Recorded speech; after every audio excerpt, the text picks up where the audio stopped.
Alright, what's going on, everybody? It's your host today with a co host who I'll introduce in a second, but this is the coffee shop. Grab your lattes, cappuccinos, whatever the hell you're drinking. This is going to be a super interesting discussion versus battle gauntlet today, kind of deal. And here is one of my homies from the coffee shop, fellow content creator and a lantern expert. And he's going to be helping talk about the Naruto side of things today, especially. And that's my boy Lumos. Go ahead. Hey, what's up, guys? It's me, Lumos Theramax. Glad to be on the channel, Coffee Shop Crew. And little known fact, I am real big into Naruto and Boruto. Yeah. So this is actually going to be fun. And for those that have been subscribers for years, this was one of the first ever videos I ever did on my channel when I started doing comics and manga. So it's kind of cool to go back and revisit this topic. And again, my main channel is Jobbers and Goons. His main channel is Lumos Theramax. So make sure to sub over there if you haven't already. Now, getting into this, we're going to break this video down in a few rounds. First round, we're going to do a quick discussion of Gauntlet style. What if Starkiller from Force Unleashed and Star Wars pulled up on the Hokages? How would it go for each of them?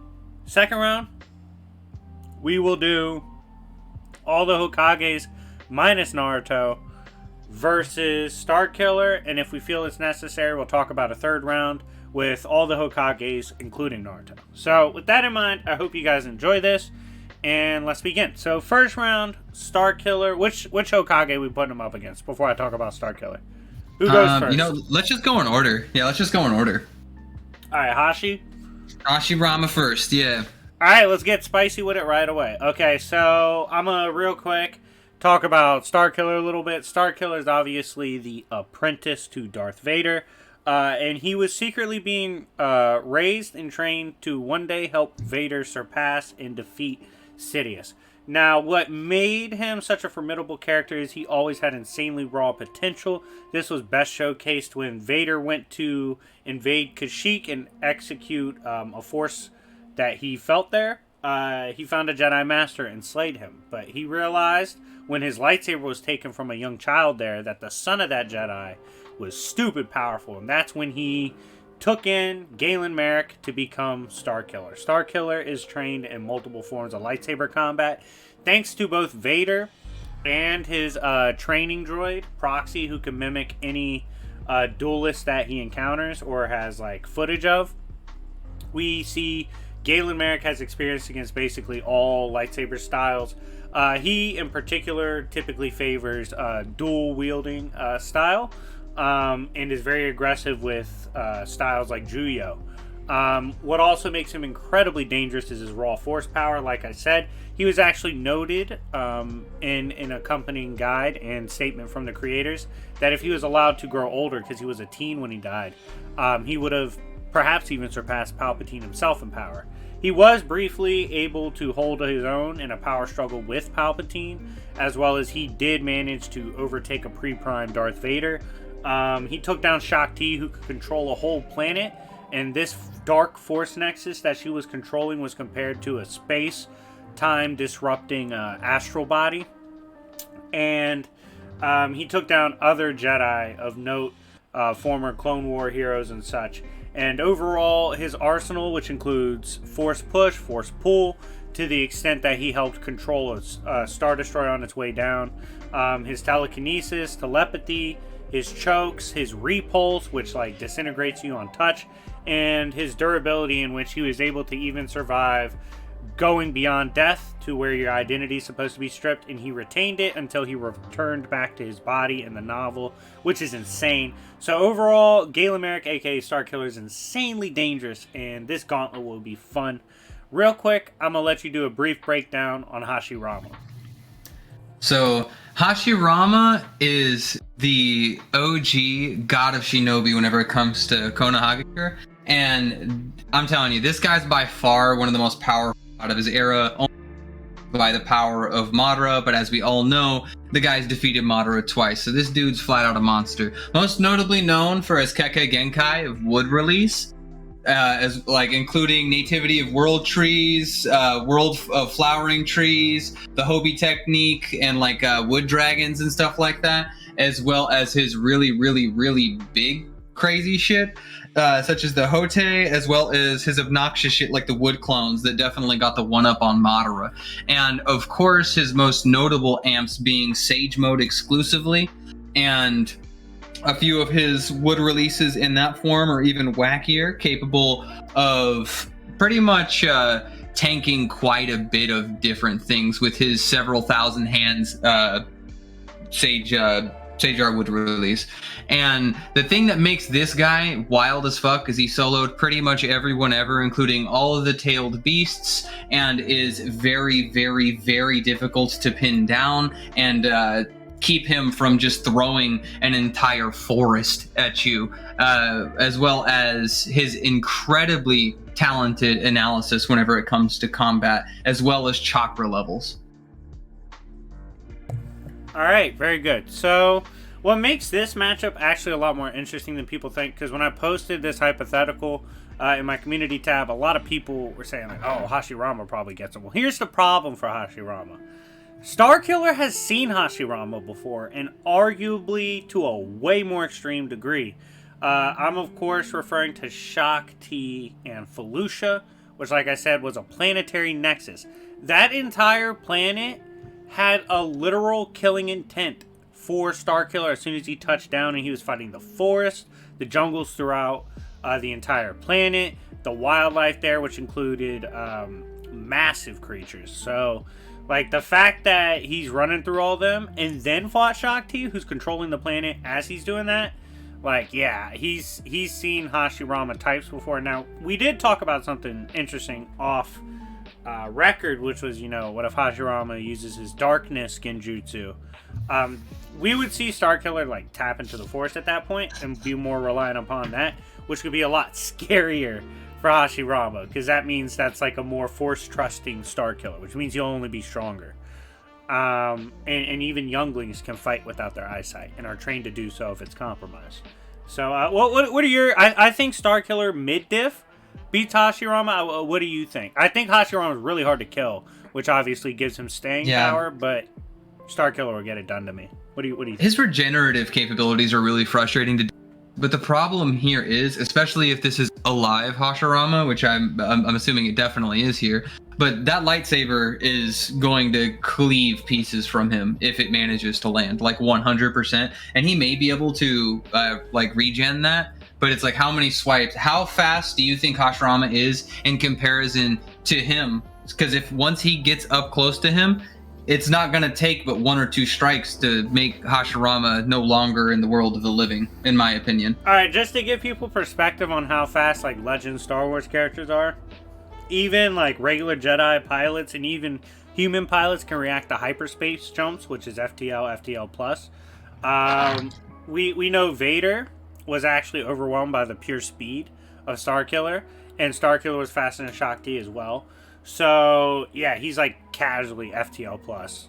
This guy's in the top tier of the verse whenever it comes to speed, which is really scary. Considering, like, in Naruto, the best real crazy light speed feats that we're really popping off with are, like, Light Fang from Madara that he used in his Ten Tails forms, which that version most definitely scaled above the Hashirama that we have here. And Naruto and Sasuke obviously were far more amped than the Obito that they had just recently fought, who was kind of scaling similar that the Kage were capable of fighting. Yeah, and we don't want y'all to think like we think Starkiller takes this easily. It very well could turn into a stretched out battle, but it's a waiting game at that point. Yeah, pinning him down. I think that would be like the hardest problem. Pin him, because he's so damn smart and he's so cunning with those damn wood clones, and they're convincing as fuck. Like 100%. Even Madara, with his best eyesight, could not tell which ones were real and which ones were fake. But we have a character here who can literally sense the force within people. So I don't even know if it would be too unreasonable to believe that he could actually detect him even amongst those clones. Yeah, I mean, this same character, I mean, he's trained to detect real versions versus like diversions, because in the Force you can obviously use force force cloak and whatnot. He also can detect characters using illusions and teleporting and all that. So he's seen this kind of stuff before, and probably would be able to take him down. I see Starkiller advancing mid-diff against Hashiramo. Even if he manages to catch him with a bunch of like a giant nativity of trees kind of scene, like he's just gonna force repulse it all away. Like there's just nothing that's going to be able to capture him, and alongside his speed, he should be able to survive an encounter with Hashirama. I agree. All right, so moving on, we have next Toby Rommel. Toby Rommel, the second Hokage and younger brother of Hashirama, is one of the most intelligent characters that exists amongst all of the Hokage. The guy was a genius and was a master at developing a wide variety, like a wide arsenal of jutsu. And obviously he's comparable to like Madara's younger brother Izuna, as well as a bunch of other people with his very powerful water styles, as well as his flying thunder god that the fourth later on kind of took to a higher degree, as well as like his Edo Tensei, which will not be too relevant within this fight because obviously you need a little bit of prep to go to kind of like make that happen. Agreed. I it's like I don't want to waste too much time on Toby Rommel because we kind of got the big dog out the way. I'm not trying to disrespect Toby, but if his big brother's not beating your ass, you know what? Toby Rommel is just stuck in the shadow of brother, and you know what? It would be the exact same thing in this battle. He would probably watch Hashirama eat it and be like, "Yeah, I don't even want none of this shit. I'm gonna go, I'm gonna go do my own thing." Yeah, I think he should get beaten down. Yeah, I think this is the type of character that's a lot more dangerous in the next round. True. Yeah. So this brings on a fan favorite, Minato. We go ahead and explain. Oh, hold up! Before we hit up Minato, we gotta hit up Hiruzen. Oh, facts. If we go in order, you can't forget the OG second, well, technically third god of Shinobi, of course. Yes, the third. And he's trained by Toby Rommel. He's got some really wacky shit. He does some really crazy things in his Edo form. But at the end of the day, he's really utility driven, and the fact that he has a large variety of jutsu and knows a ton of forbidden jutsu, like the Reaper Death Seal, as well as like he's got a summons, which I don't really think would be too relevant within the context of the battle, but he's really experienced, really good at strategy, but yeah, I don't know if he's really gonna stand up too long whenever it comes to somebody with the speed and the prowess of Starkiller, man. I don't know. Who's the strongest Hokage? Nah, that old man would get his ass beat. He's too fast. Yeah, he kind of got pooped on by Orochimaru. Given Orochimaru had prep, but like he's a little bit hesitant to be the aggressor, and I think that's not going to work well against somebody like Starkiller, who is like 10 out of 10. I'm running you down. Yeah, I think he's getting run down there, and I think this next one is probably the one people are real interested in hearing now. Go ahead and break down Minato. Hold up real quick, and if you think the Reaper Death Seal is actually going to be viable against somebody like Starkiller, you are like 1,000,000% wrong. If you don't think there's soul hacks and stuff like that within the context of like Star Wars, you're 100% wrong, and like he has to catch him for that to work, and I just don't see that happening. But moving beyond that, Minato obviously trained by some of the best shinobi that we really have to offer with of the entire village. He is wildly talented with taking that jutsu we mentioned earlier from the second Hokage and amping it up to arguably the highest degree that we possibly have. His flying Raijin is very frustrating, and this is where you're going to see, much like kind of rushing back into our Hashirama argument, these characters really having much higher end speed than like second and third for sure. Both with his teleportation abilities, his Shunshuin, as well as his Flying Thunder God. And he also can amp himself with both Sage Jutsu And depending on what point in time we're utilizing here, he has his own like a QB chakra cloak he can access to of all the Yang chakra he sealed inside himself with Reaper Death Seal. Speaking of which, this character also has Reaper Death Seal and is much faster than the last gentleman on our list, to say the least. This guy was so dangerous that people were just ordered to run away on sight of seeing this guy.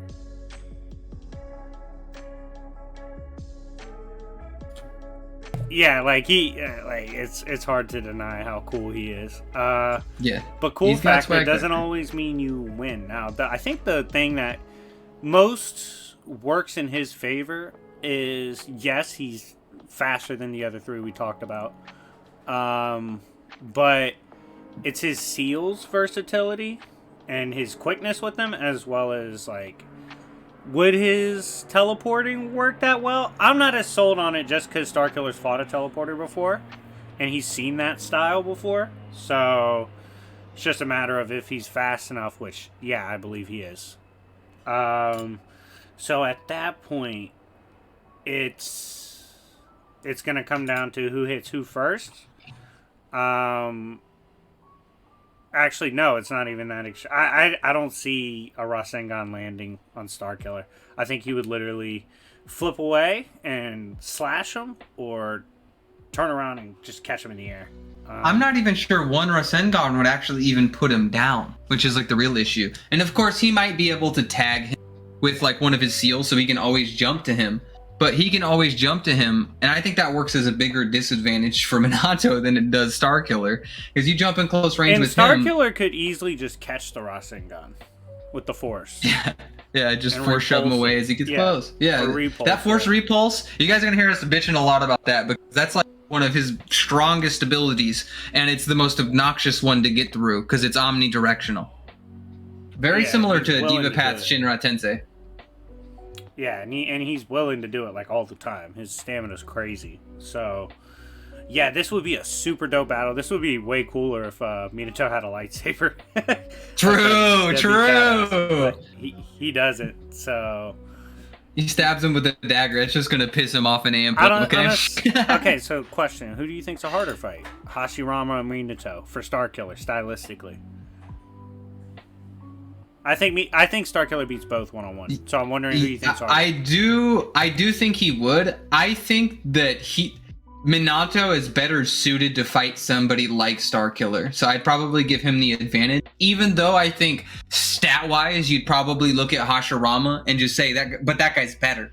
But just due to the way the kits work of the individual characters, he's much more of a direct, extremely hacksy with a large variety of ways. And like tagging him with one of those seals could give him some very interesting moments that I don't know if Hashirama would take that chance with. And you can't really be defensive whenever it comes to fighting somebody like Starkiller. You kind of got to match his energy. And I think Minato's one of the few guys who'd be able to do that on this list because he's so obnoxious with that teleportation.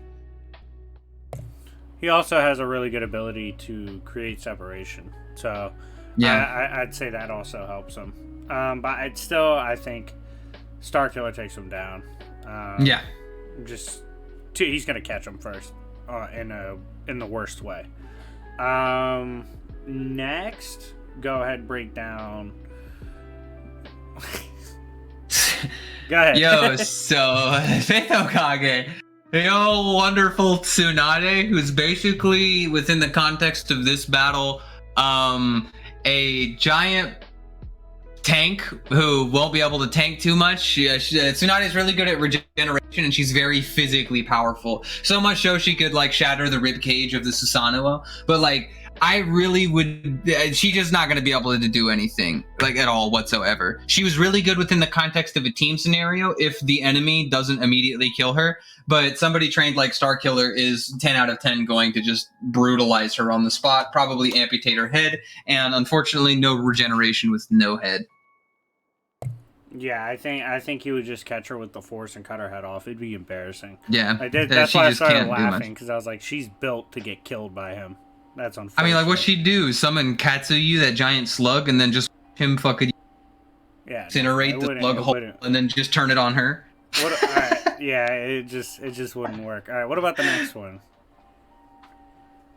All right, so here's where things get a little bit. Actually, so the next one would be Kakashi. And Kakashi's actually really interesting to consider because depending on what point in time, I think Kakashi actually could be really badass. But for the context of this battle, this is when he's a Hokage, okay? And when he's a Hokage, the information we have on him is about zero. Kakashi is really talented, arguably one of the smartest shinobi in the entire village.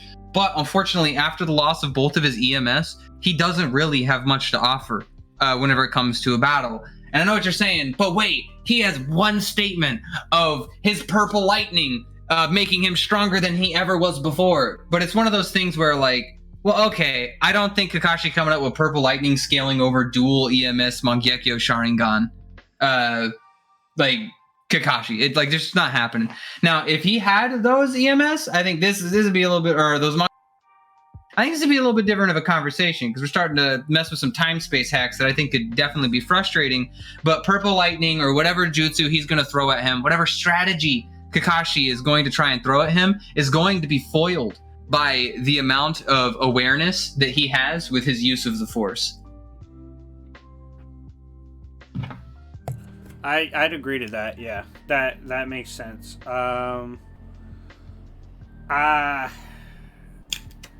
Kakashi's, like you said, he's tricky. He's been around the block. He's got a cool arsenal, but wish he had DMS, baby, because without that, I see Starkiller getting the drop on him eventually.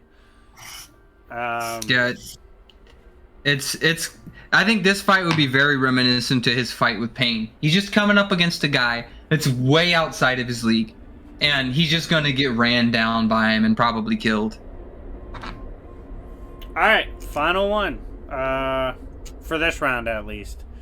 This is going to be the most interesting and probably the most controversial. But go ahead and break down Naruto, and we will consider him with and without Baryon mode. So go ahead. So Naruto, obviously the last of the current Hokage, is by far, I think, the most frustrating person to fight, let alone exclusively for this matchup, but just in general. Especially with his higher end forms. Obviously, he's got the capabilities of mass producing hundreds of clones. Each one of them can wield pretty much any of the powers that he has. He's got truth-seeking orbs. Given that's something we don't necessarily see later on down the road with Boruto.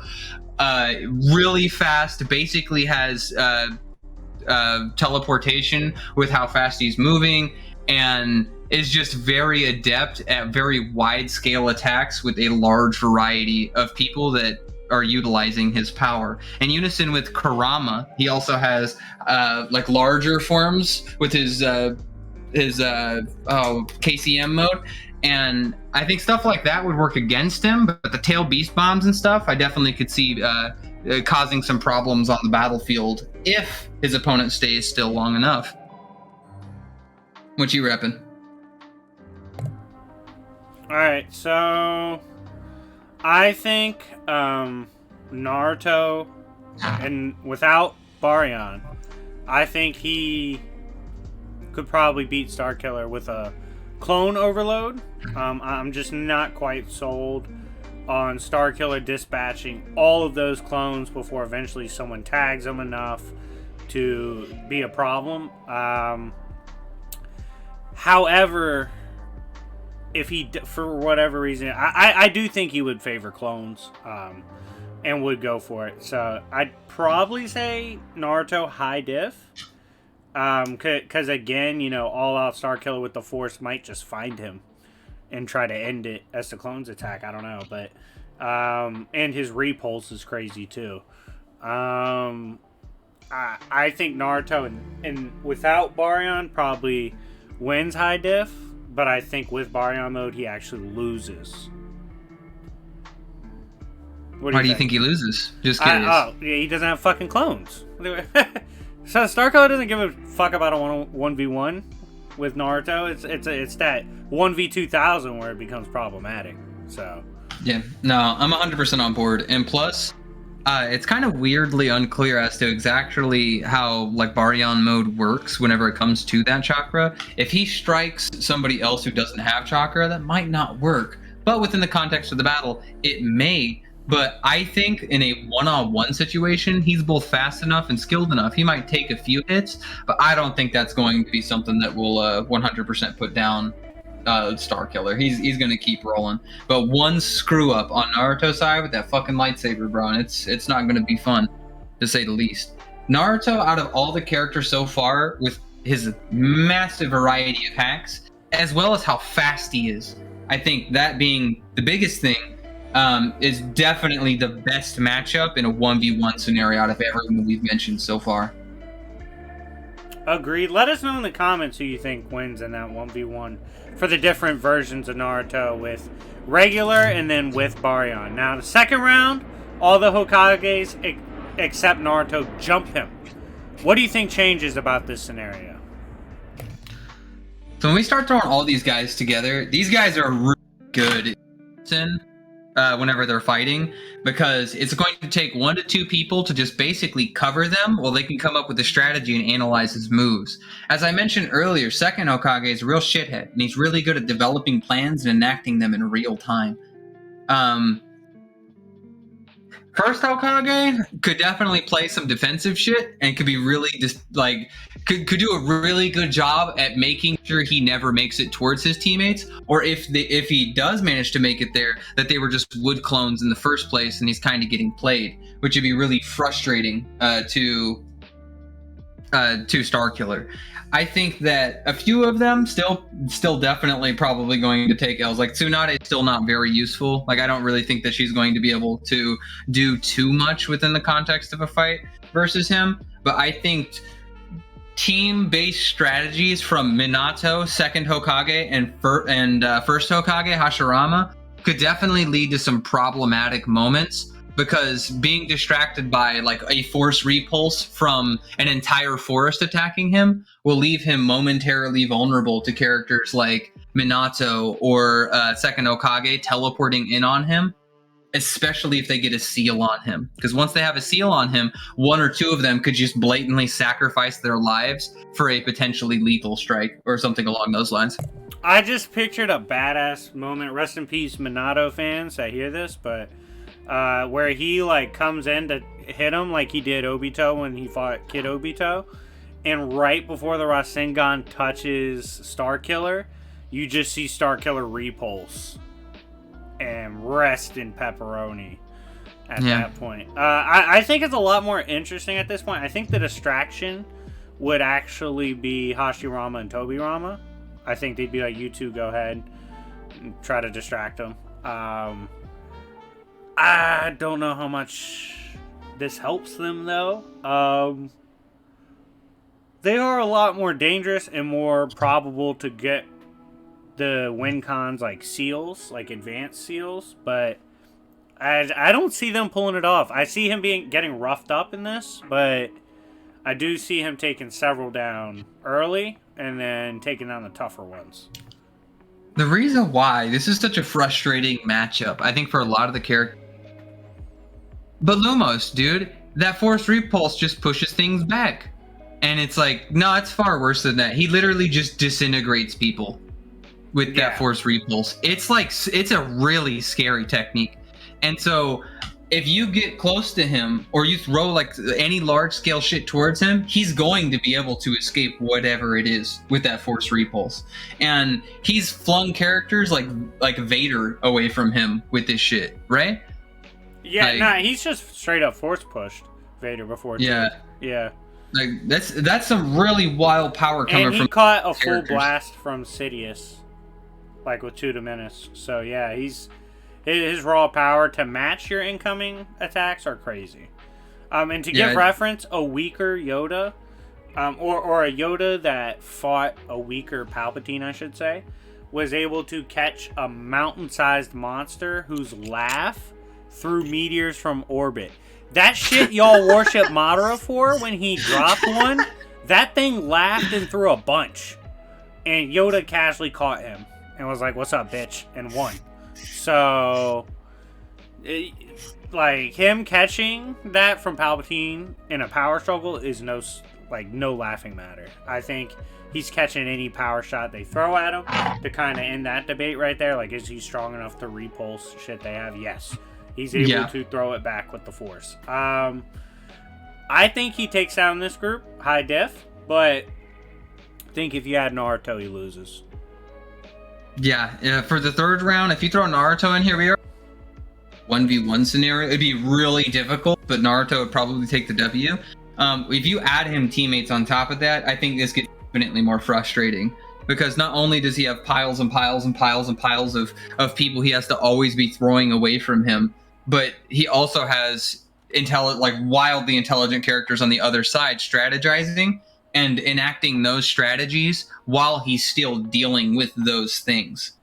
And yeah, it's just a real nightmare scenario whenever it comes to fighting so many people that are I'm not going to say crazy below your level, but below your level, but are capable of landing attacks on you in unison with somebody who is on your level, if not barely above. True, yeah. So, second round. I'll kind of do a quick review for everybody. So, first round, we said he clears everybody up until Naruto, where that gets really in question. We kind of think Naruto wins, but if he's in Barrio mode, we think he loses. Because the clones are what clutches it for him. And then in the second round, Starkiller takes him high diff. Third round, Naruto helps clutch the team W. So, anyways, guys, thank you so much for watching my rediscussion of an old topic. If you like Star Wars or Naruto, make sure to like and subscribe to the channel as I cover both. And make sure to go check out my boy Lumos as he makes banger content as well. And I'm going to let him plug himself real quick. True. Name's Lumos Theramax. Hopefully the link will be in the description down low. And it's been a blast being on the old coffee shop. And hopefully I see you down the way, man. We got to cover some other. Yeah, you cut out, but he said we had to cover why Ben Kren beats Necron, so we'll do that. But yeah, thanks guys for watching, and definitely look out for more collabs from us, and we'll see y'all later. Peace. Later, Lanterns.